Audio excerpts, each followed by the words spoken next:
Naam, karibu tena ndugu mpenzi mtazamaji, ni kupasha yale ambayo yanajiri katika nyanja za kisiasa na katika maeneo tofauti tofauti nchini Tanzania. Leo waandamanaji wenye hasira Tanzania wamevamia jengo la mtoto wa Rais Abdul Samia Suluhu.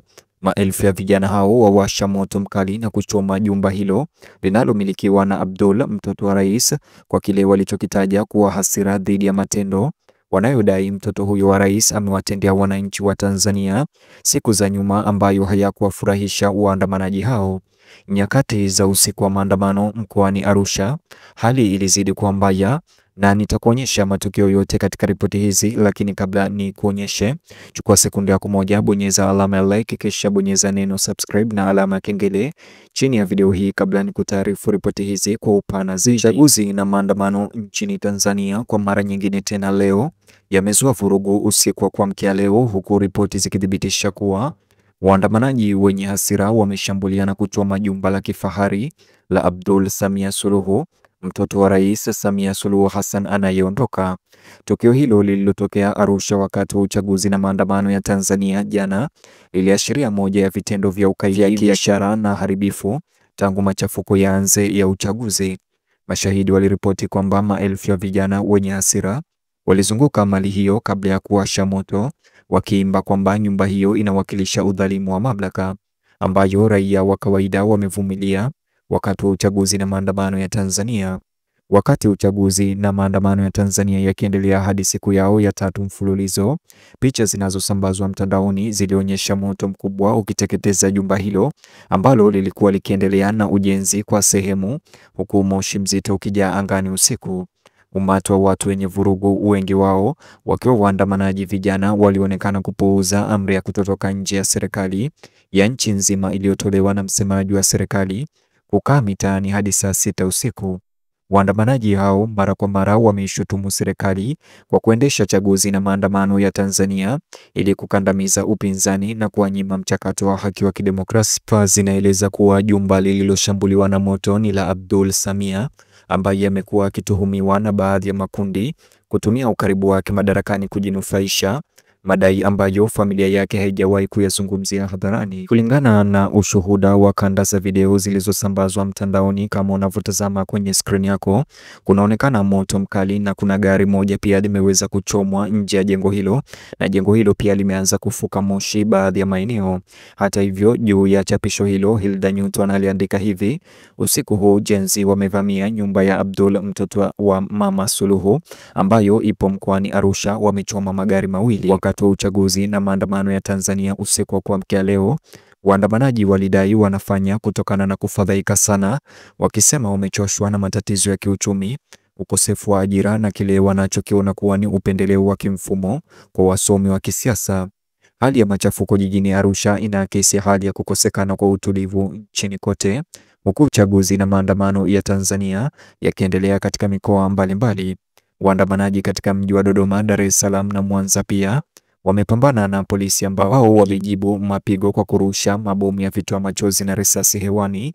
Katika maeneo mengi hayo, Jeshi la Ulinzi la Wananchi wa Tanzania pia JWTZ limekuwa likitumika kulinda raia na kuzuia uharibifu zaidi, lakini uwepo wao haujamaliza kabisa. Kati ya uchaguzi na maandamano ya Tanzania yakiongezeka, ripoti ambazo hazijathibitishwa kutoka kwenye mitandao ya kijamii zinaonyesha kuwa baadhi ya waandamanaji walipora mali zilizokuwa karibu kabla ya kuchoma jumba hilo. Shambulio hilo linatazamwa kama ujumbe wa moja kwa moja kwa wasomi wanaotawala, huku kukiwa na kile ambacho Watanzania wengi wanakieleza kuwa moja ya chaguzi zenye utata zaidi katika historia ya hivi karibuni ya Tanzania. Chaguzi na maandamano yanayoendelea nchini Tanzania yametatiza biashara, shule, masomo na usafiri, hivyo kusukuma taifa hilo kusimama na kuliregesha nyuma. Kwa muda wote wa leo, hali ya mvutano imekuwa ikiongezeka, huku Tume Huru ya Uchaguzi INEC ikiendelea kuhesabu kura za urais, huku taarifa za mapema zikimwonyesha Rais Samia Suluhu Hassan akiongoza kwa kura nyingi zaidi. Kwa waandamanaji wengi, matokeo haya ya nusu yamezidisha hasira zao, kwani wanaona uchaguzi wa Tanzania na maandamano kama ushahidi wa ushindi uliopangwa mapema. Watu walioshuhudia mjini Arusha waliambia vyombo vya habari kuwa polisi walifika eneo lililoungua muda mrefu baada ya moto kuwa tayari kuteketeza sehemu kubwa ya jengo hilo. Wakati wa uchaguzi na maandamano ya Tanzania, maafisa wa polisi waliripotiwa kujilinda wakihofia kulipiza kisasi kutoka kwa umati mkubwa ambao tayari ulikuwa umekaidi amri ya kutotoka nje. Kufikia jioni, hakuna mtu aliyekamatwa amethibitishwa hadharani kuhusiana na shambulio hilo.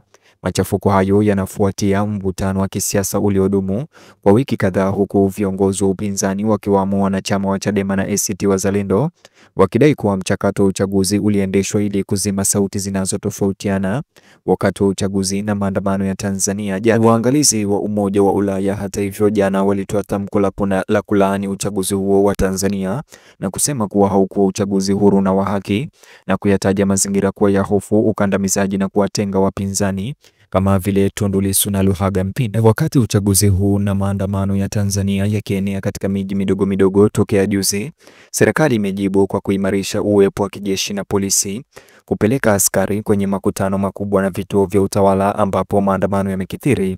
Licha ya juhudi hizi, maandamano yameongezeka tu na hayajapungua, yakionyesha kuwa hasira za wananchi zinakwenda mbali zaidi ya kura na uchaguzi tu. Mashirika ya kimataifa pia yameelezea wasiwasi wake juu ya hali hiyo. Umoja wa Mataifa na Umoja wa Afrika zote zimetoa wito wa kujizuia na mazungumzo na kuitaka serikali ya Tanzania kushughulikia malalamiko hayo kwa amani. Hata hivyo, uchaguzi na maandamano ya Tanzania yanasalia kuwa ya wasiwasi, huku mapigano ya hapa na pale yakiendelea hadi usiku. Kitovu cha mzozo huo ni dhana kwamba demokrasia nchini Tanzania imeingiliwa na haikuwa ya haki.